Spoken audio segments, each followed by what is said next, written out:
Welcome to the Drop the Needle podcast, your backstage pass to the corporate jungle. I'm your host, Jim Alstott, and here, industry titans step up to the mic, sharing their epic journeys. We're hitting the high notes and the low notes of their careers, creating a symphony of success. This isn't just another interview show, it's where truth bombs are dropped and secrets are revealed. So grab your conductor's baton because who knows, this just might help you compose the next huge hit of your career. Are you ready? Let's go. All right. Hi, everyone, and welcome back to the Drop the Needle podcast. I'm your host, Jim Alstott, and I'm thrilled you've decided to join us today. We have a special treat in store for you. Joining us all the way from Long Island, New York, is Mr. Joseph Dyro. Joseph is a psychic medium, a unique channeler of divine messages, and an artist who paints the whispers of the spirit realm onto canvas. Joseph was mentored by the amazing Ms. Pat Longo, a teacher, coach, and mentor to some of the world's most recognizable psychics. Please join me in welcoming Joseph Dyro. Welcome, Joseph. Hi, Jim. How are you today? I'm doing great, and thank you so much for making time. I know it's tough to get away to do this with your schedule. It's packed. So thank you again. I appreciate it. You're very welcome. Yeah, I'm shocked at how packed my schedule can be. Yeah, well, I'm not. I am not. So we're going to go ahead and dive into some of the questions that I have for you to give people a chance to know a little bit more about you. So as I understand it, you come from a family of psychic mediums. Is that true? Yes. And long story short, yes, absolutely true.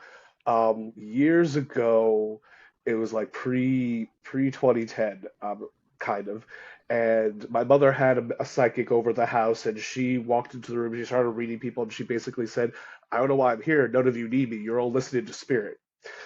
And Oh, wow. I mean, she didn't say it as, as forward as I'm putting it, but that was the gist of what she said. She did point right at me, and because she wanted to call me out because I was sitting on the couch with a pillow in front of me, and she's like, "You hear them very well," and I'm just like, "Me?" Are you Like sure? calling me out. I mean, she gave me a nice in the moment explanation, but I love her to death because you know prior to this, I thought I was crazy. I thought, I hear voices in my head. I know things that there's no chance I would know. And it's like, so I thought like, something's wrong. And she points right at me and says, "You're a psychic." And me, I'm like, okay, great. That's what this is. I'm not, Oh, I'm not like schizo or, need to be hospitalized but it also turned out my siblings were experiencing the very similar thing. oh, So it, wow. it opened it up where everyone's finally started talking about it, and both my parents were like very, very. My father more so was already operating as a psychic, and so that medium directed him to Pat Longo. So he started taking her classes that she offered at the time, and one by one, almost every member of my household was going to class at Pat's. Wow.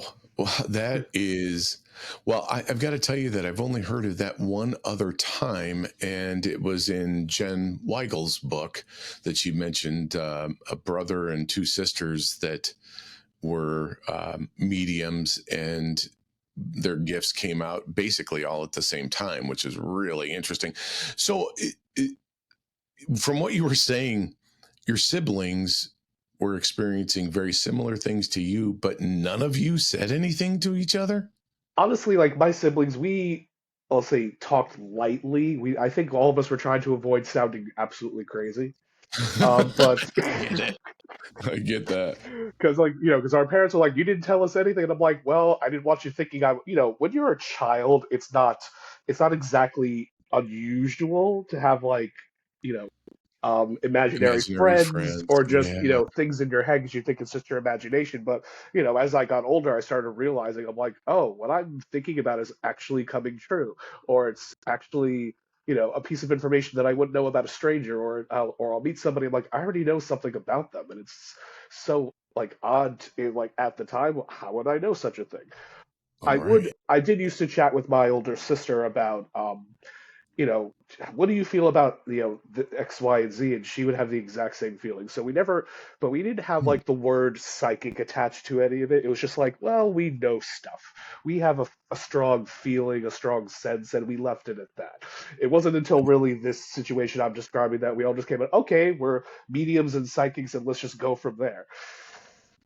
Wow. So I'm curious to know what that was like growing up in the household.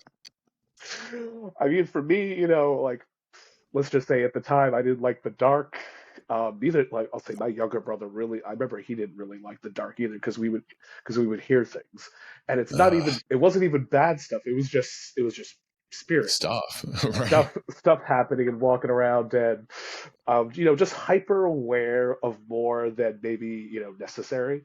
Hmm. And so, but growing up, it's like I remember talking to people. I remember talking to family members that I never met. And there was one point where my father took me aside because I was freaking a teacher out. And he says like you can't say, he's like he wasn't sure himself because he was aware that he had, a heightened intuition or just knew things Hmm. without inquiring about it.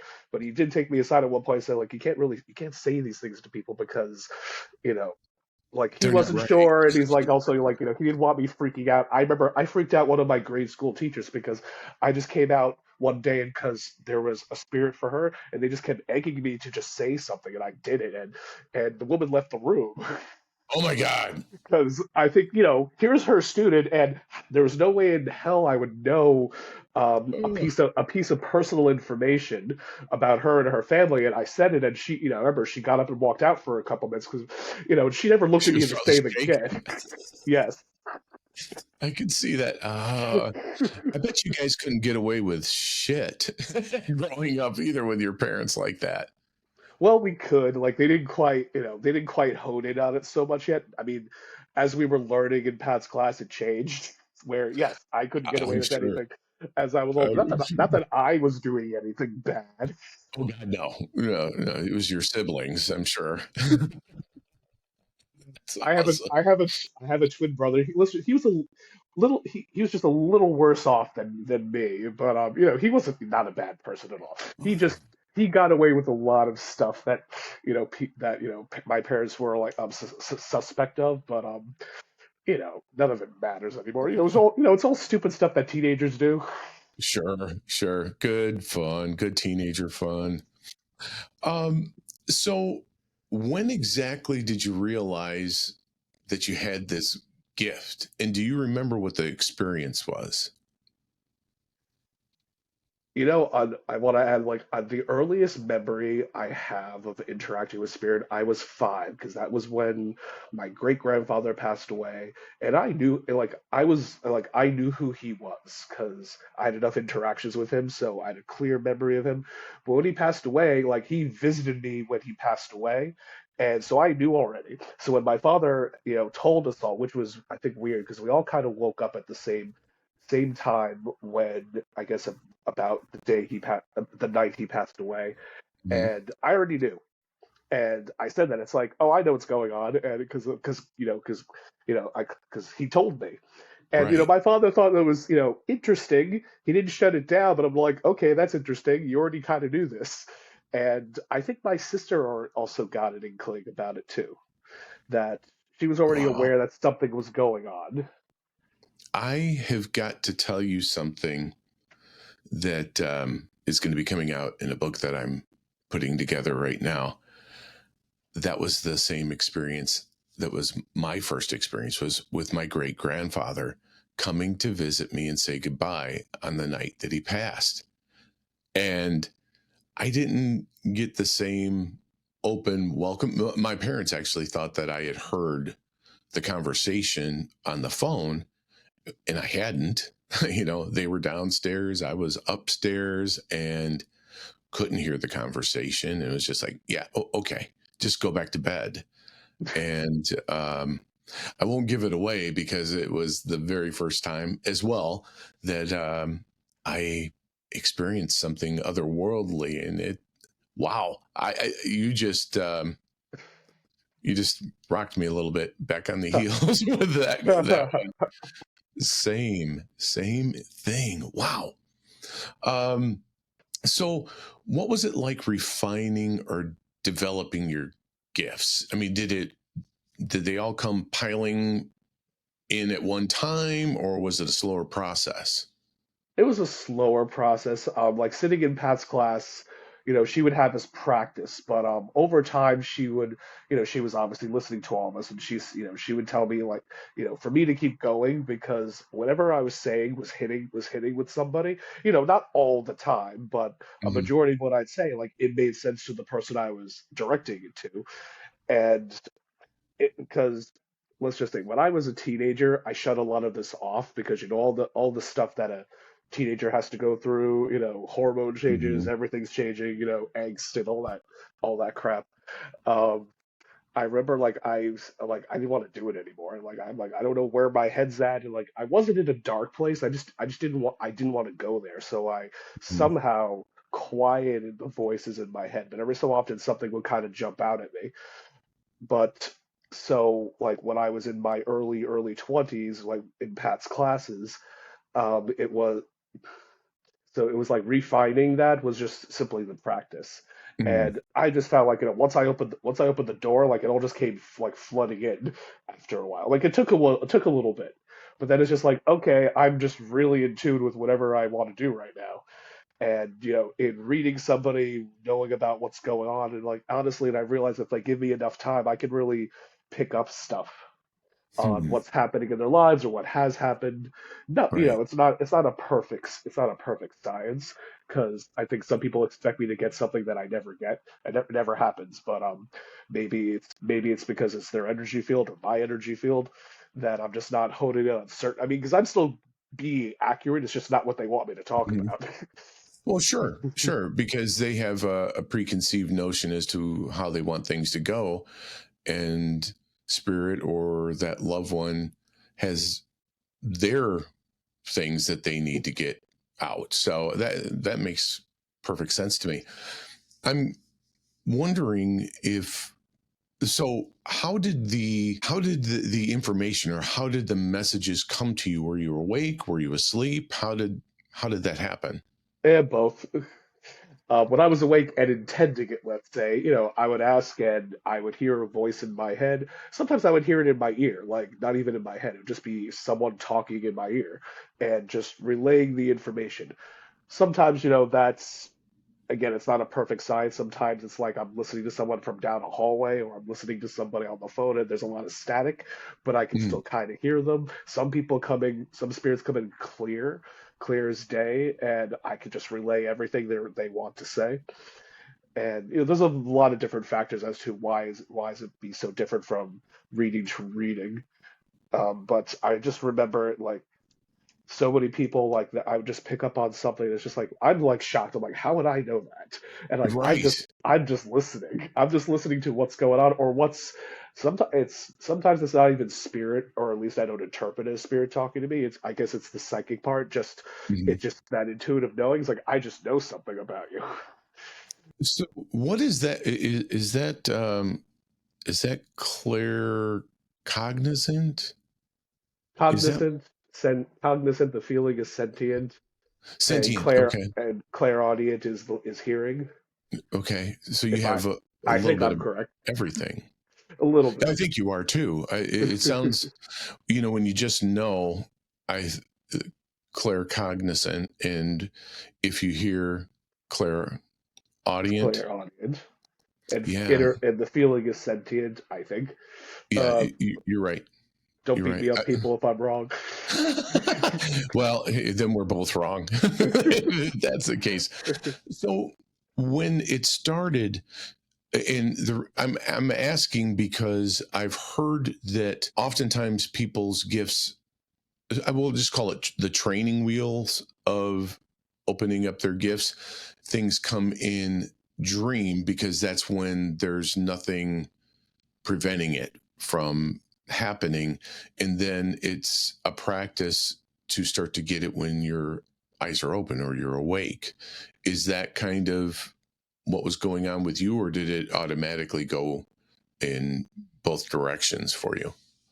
More so when I was awake. I think maybe because I was aware of it, intending it, and trying to pull it forward. I still get even then. I still got stuff in my dreams. It just wasn't maybe as much as maybe people would expect. I did get Gotcha. woken up a lot as as a, my younger self, because spirit woke me up to get me to say something to somebody, Ah, or they would tell me you're going to meet so and so or interact with so and so. Can you say this? And I remember Pat is a great teacher because she wants her mediums to respect boundaries. So it's like mm, I'm not gonna walk up to a stranger like you might see on television and just start blurting out stuff, right. because there's a boundary, there's an appropriateness to it. So but occasionally, like I remember, Spirit would just wake me up and say, "Can you really say something to somebody?" And most of the time I'd be like, fine. I just got like, Okay. tell me how to find them. And because they'll spirit's going to find like any medium, any psychic, the easiest route to get the message across. Because there was one time, I was still living at my parents' house, and some spirit woke me up. It was a gentleman. He wanted me to talk to his niece, who happened to work down the road from where I lived. Because down the road from our house was the Mm, area with the stores and shops and things that you could it was walking distance. And I'm like, I was racking, like, getting myself all nervous and worked up, because I'm like, I'm gonna walk in and ask if this person's here. And because I didn't even know when they were working, like, but I did it. I walked in, I introduced myself. I didn't say I was a medium. I just said I just described, like, I had the weirdest dream of this gentleman. I think his name was Frank. And the woman I was addressing this to, she knew exactly what I was talking about. And she oh, wow. thanked me afterwards, but it's like, my like I think like my heart was gonna pound out of my chest because I was so nervous. I Because bet. I'm like, here I am, a stranger walking in, don't know you. I'm like, I've never been in this place before in my life, and I'm just going to, give you a message from someone who passed away recently. Frank's got a And message for you. Oh my gosh, that would freak me out a little bit. Uh, and it would make me nervous. But I think that you were compelled and drawn to do that. So yeah, good for you to step up and do that. That takes a lot, quite honestly. Um, I did stuff like that maybe a few more times, and like again, Pat in her wisdom said, I gotta call the shots. I gotta tell them, you can tell me, but Spirit has to set up the arrangement where they know who I am and they'll come find me, because that right, honestly, it was just too nerve-wracking just to walk up to strangers and just start talking. And so I'm sure. like, I don't want to do this. It's way too much stress on me. Let them, like, have them find me somehow, and I'll give them the message whatever they need. That seems a little warmer introduction situation there. So that'd be the Well, way I'd like to it's do also, it I feel like it's also better when the person is looking for it, as opposed to just a too. Yeah. cold, here's a piece of information that you may not have wanted. Thwack right across the head with a head. Okay, thank you. So on your website, it in the josephdyro.com, you have a section that discusses your services, and there are a lot of tools in your Huh. toolbox. You have the private one-on-one readings, group and gallery readings, Reiki and shaman style healing, which mind and body, house space clearing, which sounds really cool. And I think we may have you come back, because on each one of those, there's got to be some stories that you Huh. could share that would be pretty interesting. So, Especially with um, the house and space clearings. right. I've got some interesting stories. Yeah, I bet we could have a whole series on those alone. You also do tarot readings or angel cards, Yes, as I both of them. understand it. Okay, guided meditation, spiritual wellness, and intuitive workshops. So, do you have like a go-to when somebody comes in for a one-on-one, or is it, do they call the shots, or do you already have something in mind, or a preferred way of communicating whatever it is that they're wanting from that session. A majority of my clients just simply want private readings. So I guess, rarely, like in the session, do I kind of feel like they really need Reiki on top of a reading. So I'll do both. Otherwise, it's really just they pick from the menu, they contact me and they tell me what they'd like to receive. Okay. Okay. And I think the next, besides the Reiki, the next big thing for me is house and space clearings, because it's not just houses. I also do businesses. Oh, wow. I bet With that would be, there's some stories there too, Yes. for sure. Um, so prior to every show, I have uh, an opportunity to speak with the guests. And Joseph and I had a conversation a few weeks ago, and he brought up the idea that, hey, what do you think about doing a quick reading before we do the musical questions? And I was like, I'm cool with that. And he's like, are you sure? And I said, yeah, let's do it. So if you're still good with that, Oh yes, I'm uh, still good with that. okay, perfect. Let's do it. Let's do this. This is going to be kind of cool. Well, fortunately, I've already been sitting in your energy, so you have it. Listen, your dad on the other side, like he's obnoxious because he's been tapping my shoulder, waiting for the opportunity to say something to you because he's. Yeah, But you've that's my but you've dad. but you've heard of him before. You've heard from him before, Yes, I and have. but he does want to say that he's absolutely proud of you. He says for doing things for you that's different than when he knew you when he was here on Earth, because you are such a helper for everybody else. And he says, not that changed, but it's just like you took a little bit of made a decision where you wanted to focus a little more. Like, what do you enjoy? What do you want to do? And incorporated that into everything else that you got going on. Yeah, But true.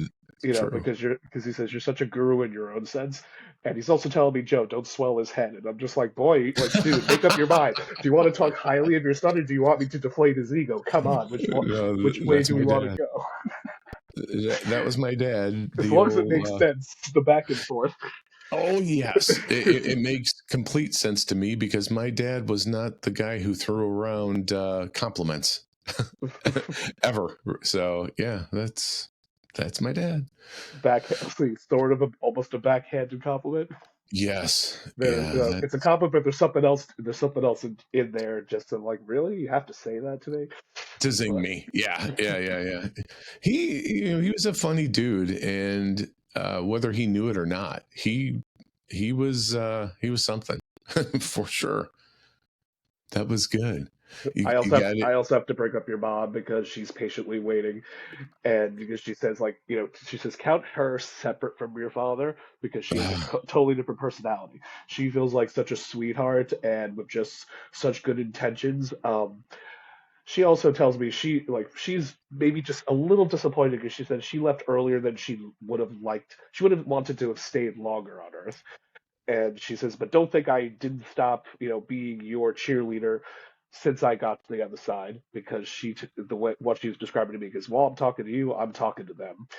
And she says she's always encouraged you to whatever you wanted to do. And she says, I continue that on the other side. Not that you really need it because you're pretty good at this now. But she says there was a time where you really, like, she says, I was the best friend. I kept, Oh like, my we god! talked about everything.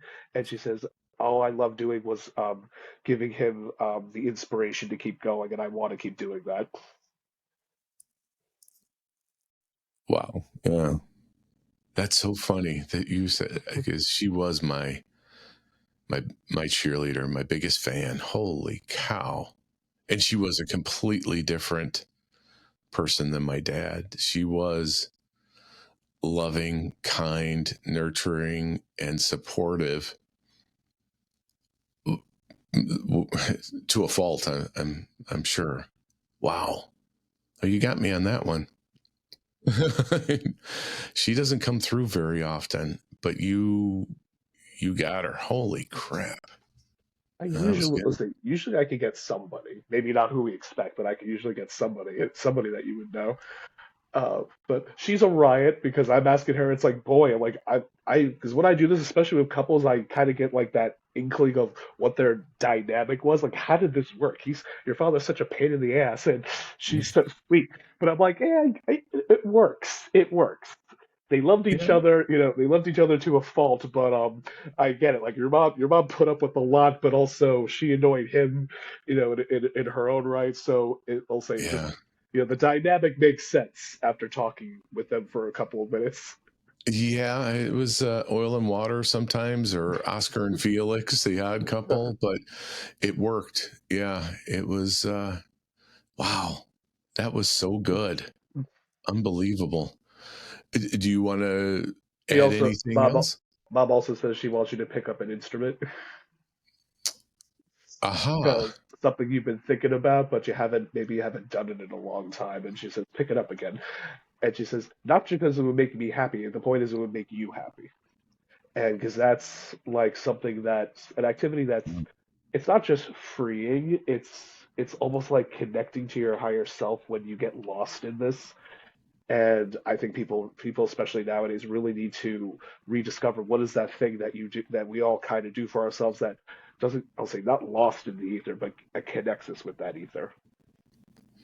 Well, I'll tell you this, and this you did not know. I went to school for music, and I sang opera for a time, and I have a guitar that I pick up every once in a while, and I keep saying, "Oh, I should really do that. I should really, really do that." That's wow. Spot freaking on. That's Well, please, something. please just know that your mother's watching, and that's why she's making me talk about it. Because spirit, not that they get annoyed, it's not what that is, but they're like, but you keep doing the thing. Why, like, just go a step further? And it's like, why not just go the step further? Because what do you got to lose? It's just you'll give yourself some moment of joy. Yeah. No, that's good stuff. Holy cow. Well, thank you for sharing that. You're That's welcome. you you are good, and I knew that. Uh, our friend, our mutual friend Jen Weigel, speaks so highly of you, and I I know love that you. Jed. Oh, she's the best. You know what? It's interesting, and kind of picked up. Obviously, it's a different relationship than my mother, but Jen is such a cheerleader and supporter, and is so kind and positive as it relates to me and basically anything I do that I'm sure uh, I don't know that I'll ever be able to thank her enough, to be honest with you. But this is all very good. So why don't we go ahead and start our musical section? Because anyone who has ever listened to the podcast before can tell you this is the section when I ask the guests some musical questions. This is pillar three of our show. And as I mention regularly, music is the tie that binds. And I believe that everyone has a soundtrack that accompanies their life if they just take a moment to think about it. So, are you ready for the musical questions? Oh, I'm ready. Okay. What was the first song you fell in love with from the radio? Let's see, trying to think about this quickly. It's like I don't quite remember what year it was, but it was I Saw the Sign by Ace of Base was Oh, the first wow. song that I can remember that I just wanted to hear over and over and over again. How prophetic is that? I saw this. That's awesome. That is awesome. Holy crap. Oh, that's But good. I listened to that, and whenever it first came out when it was playing on the radio, I remember it was summertime, and my father was driving in the car, and the song came on, and I'm just like, I love this song, and I've just been an Ace of Base fan ever since. That's I was like, awesome. That is awesome. I love that. You're the first one who mentioned that song. You are the first. That's fantastic. that's Did your awesome. family have a song that everyone would belt out on road trips or vacations whenever you're growing up? No, like I try to remember my family. Like we all had different interests. Let's see when it came Hmm. to. I don't remember us singing singing anything specific besides like a sitcom jingle. Okay. Okay. Because I'm Yeah. like, what were like, just something that would last like 2 seconds, because like intros in TV shows don't last that long. No, they don't. But it's one of those things that I remember. Like if it isn't even necessarily a when I was growing up, but I was in college. We had a road trip. Some buddies and I from my house took a road trip down to Florida, and we listened to Delamitri, Stone Cold Sober, Oh, okay. over and over and over again, and we would just start singing it from the top of our lungs.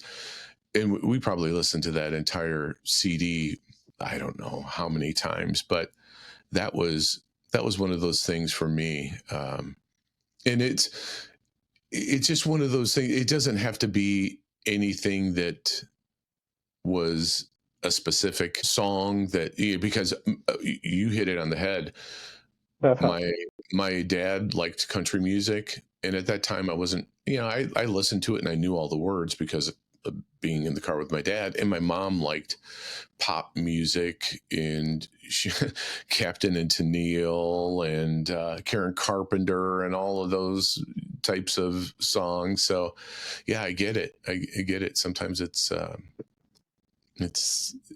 hard when you're It's on a road hard, trip fighting for the you know. dial. Yeah, because like my parents, they grew up in the '60s, so they were very into the '60s and the '70s, and of course, my siblings and I, we were '90s kids, so we were listening Yeah. to the '90s stuff. My father also appreciates the '50s and the '40s, Ooh, but not that he doesn't listen to newer stuff. My dad, I think he happens to like Britney Spears when she was bigger, which was yeah. that and the Spice Girls. That was interesting. I'm like, my dad likes the Spice Girls. That's pretty. I mean, that's cool. That's cool, Um, right? No, that's I very mean, cool. so like we all listen to. I mean, there's nothing really that it's like I shied away from. It was just that, yeah, I was Mhm. just more drawn to the music that was popping up as I was growing up. Excellent. So, do you have a favorite song that's a hype song that makes you want to just go out and kick ass that day? Favorite song that makes me want to kick ass that day. Or if you're working on a Uh, project or something that yeah, I need some inspiration to get this thing going. a song that comes to mind is "Undefeated" by Skillet. Undefeated by Skillet. I have never heard that, and I've never heard of Skillet. They're a rock band. Oh, well, people are going to hear Skillet Undefeated. We've put together a playlist, so they're going to get it. That's awesome. I like new music is fantastic. I've been exposed to some different artists through the different guests that we've had, the various guests, and it's been really cool. As a matter of fact, there are a number of the songs that were on the playlist for that particular episode, that is now on my playlist that Ooh. I bring along with me. So I wouldn't be surprised. Did you have a favorite song that you and your friends would belt out when you were a senior in high school? Yes, that at that time it was "Time of Your Life" by Green Day. Oh yeah, And a second song was "This Is How You Remind Me" by Nickelback. that's a good yeah. That's a band that gets crapped on quite a bit, and I Yeah, like you them. know what? I like them too, and I don't understand the crapping part because there's a thousand other bands exactly like them.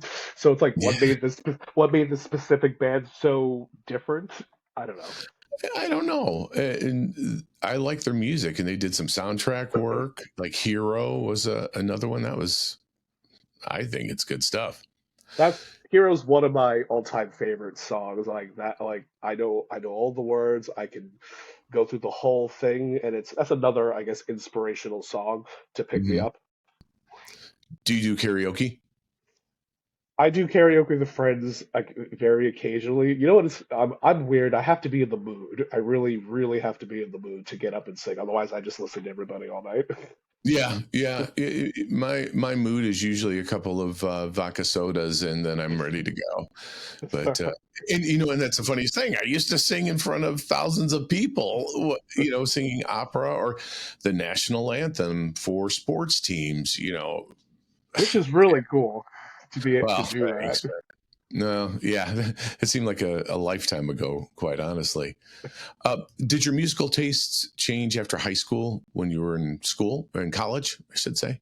No, I mean anything. If anything, like it expanded, as I've discovered other things. But Mhm. I'm a little. Maybe I could say I'm a little eclectic because I did like the rock bands, the grunge thing of the '90s. But I was also an otaku, so I liked J-pop. Okay. Okay. Yeah, So no, that's cool. like a That's lot of my friends, like when we went on our own little let's see, car rides forever, like we would sing Japanese. oh, no. Japanese pop or openings to animes because we knew the Oh, words wow. and we That's all knew cool. them, so we would do that. So like that. So I didn't do it with my family so much. I did it with friends. Yeah, yeah. That's cool. I mean, that's really cool. I think it's something when like Billy Joel's got a song called "You Are the One," and he goes into speaking French in one of the verses, and I always think, oh yeah, look at that, pretty cool. French, Japanese, different, much more difficult, much more difficult. Yeah, Do much more you? difficult. Oh my I gosh, learned it phonetically. Like, I can put together, watching subtitles and everything. You After a while, you immerse yourself, you pick up on things. But I would never say I'm good at singing any of that. that's cool that you do it though. So, do you have a guilty pleasure song? One that if somebody saw would be like, okay, dude, really?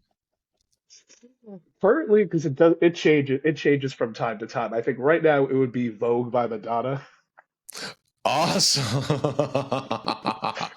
because Okay, I view it as it's a nice pick me up, like I guess to strut my stuff if I need that kind of a pick me up in the day.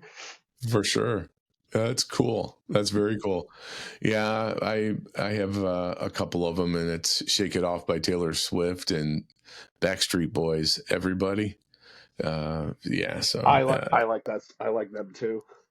yeah, it's just one of those things that good music and whatever. I don't care. So this is one of my favorite questions to ask. And it's sometimes you hear a song that rings so true it can stop you in your tracks. And the lyrics of the song sound like they were written specifically for you or by you. What's that song? What's that song that means? It sounds like it's just.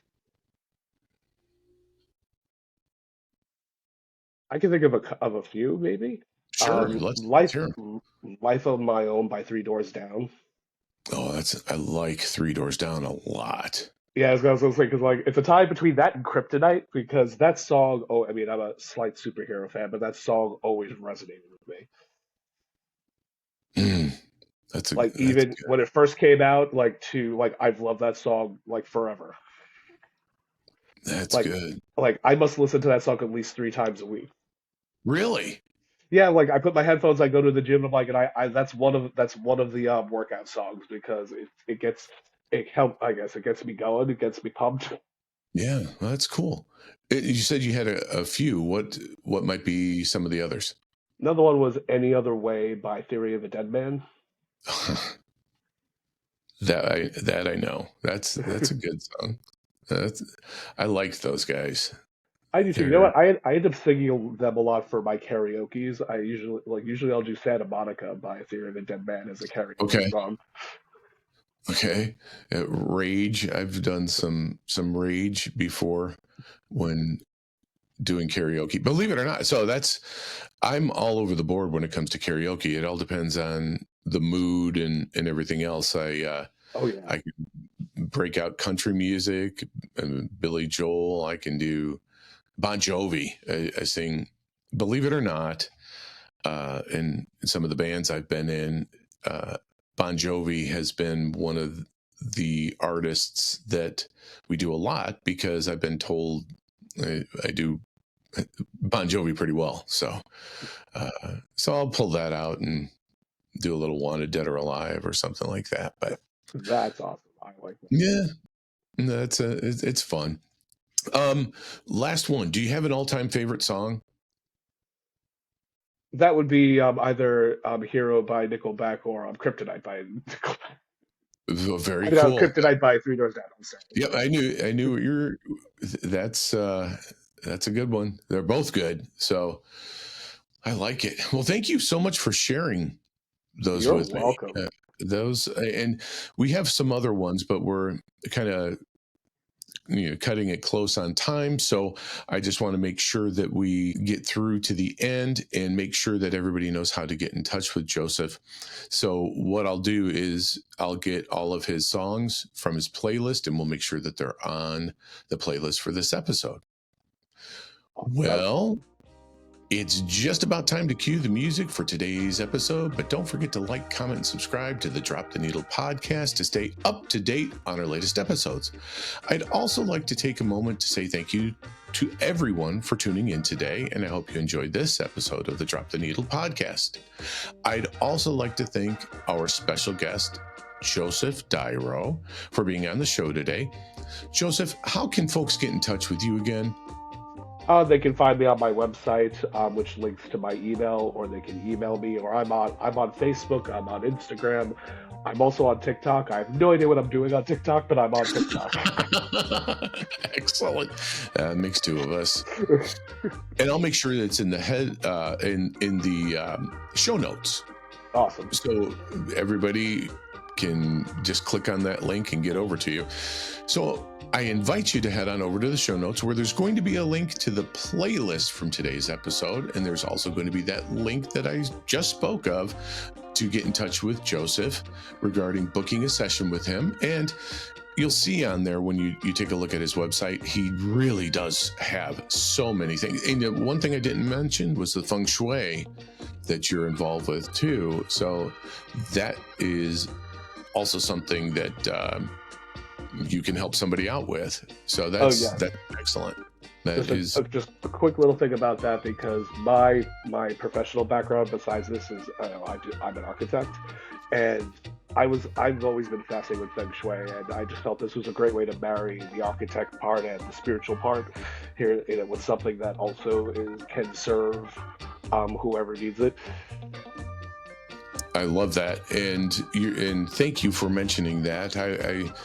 We started talking about the family and then the teachers and everything, and I just go wherever the conversation goes, and I totally forgot to go back to, so what is it that you do on a full-time basis? So yeah, I think that's be interesting.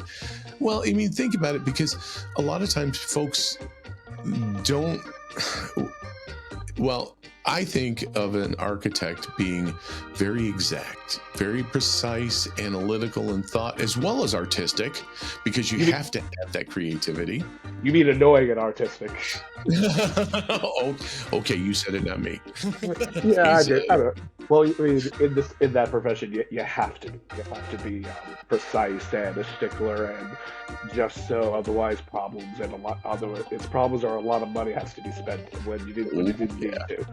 But that's good. I love it. It's like that's something I've wanted. My great grandfather was an architect, and so like I'm following in his footsteps. I've always been fascinated in this, and I'm like, I can't leave. It's like the psychic world's wonderful, but I can't leave this. I love it too. Oh, right. Well, I choose between two good things, right? Yes. Well, all right, my Drop the Needle posse, like Billy Joel says, from the highs to the lows to the end of our show, this is the end of our show. Until next time, this is Jim Alstott wishing you infinite health and happiness and the perfect playlist for your life. Thank you again for being the best part of us. Catch you next time.